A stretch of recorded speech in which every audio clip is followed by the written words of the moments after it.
Jay Pruitt is an up-and-coming indie artist with an accumulated 600,000 streams so far, and he's got a couple of songs out at the moment called Syrup and Whipped Cream, along with Leave Me to My Dreaming, which is from his upcoming album, which is his third album. And Jay is with us here. How are you today? Hi, I'm good. How are you? I'm great, thank you. Can you just describe what your song Syrup and Whipped Cream is all about, first of all? Well, I decided to take a different approach to some of my music. I've wrote two very personal albums, and I'm trying to step more into having fun, being a little more intimate, happy, sexy, not spooky and sad and depressing. Do you think that with this album generally, it's still the same overall musical style you're sticking to? Similar, and some tracks are definitely sound like they could have been on my last album, but I've tried to take more of an electronic approach, more lo-fi, dreamy pop. With the other song as well, Leave Me to My Dreamin', I suppose that is quite dreamy, isn't it? Yeah, it's supposed to be very dream. Like I'm trying to take some inspiration from some of my idols, which I think we definitely talked about a little bit, and the last time we spoke. I'm thinking, is Lana Del Rey one of them by any chance? Yeah.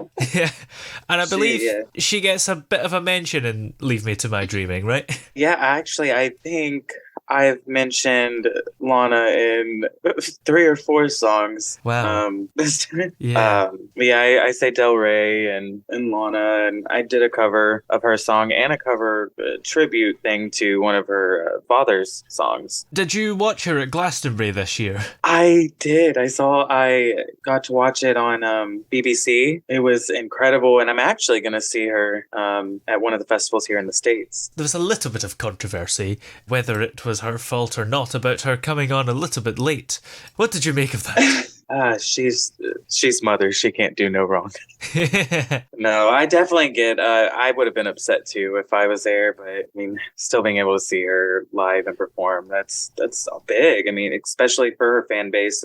She's inspired a lot of people like myself, who is now on their third album. With your third album, you've already had 600,000 streams under your belt. So how does it feel to have such a big momentum behind you? You know, it feels kind of weird because I don't feel like I'm doing a lot because these are bedroom albums. Yeah. I do have a professional microphone, and you know I'm producing and mixing and working with other artists. But I don't feel like it's a whole wild studio production. I mean, you know, most of this is done on my own, so it feels kind of surreal, I guess, because all this is being recorded in my bedroom. So when people hear it, it's like I'm inviting them into my home. And I suppose the thing is, it's about perspective, really, because it may sound like a silly question, but how much actually is 600,000 streams? Because I suppose back in the day it was all sales and stuff, so maybe a lot of people don't necessarily know what one stream is equal to. Well, it's definitely not a lot of money, especially when you're self-producing. Yeah. But even if it was one person playing my song 600,000 times, it means so much. It's incredible. I mean, I didn't even think anyone would listen to my music, so it's definitely wild. It's humbling. And do you think there needs to be something put in place for you to actually get the money that you arguably deserve from streaming? I go through self-distribution, so I'm not sure the exact math on everything, but it's not a lot. It's pennies per stream. I think like the last payout I got was like $1.27. Wow. So it's not a lot, but I know a lot of people say it, but I'm really not doing it for money. I really like what I do. So I do it in my spare time. Like I still work a day job and everything else, and it's something I like doing. Yeah, absolutely. It's probably a good thing to do it for the money, especially when you're not really earning much. Yeah, it's definitely not paying the bills yet. Yeah, it'd be good if bills were only $1 a day, but unfortunately they tend not to be. Yeah, no, they're much higher than that. Yes. And what are you working on at the moment? Because, of course, this is your third album.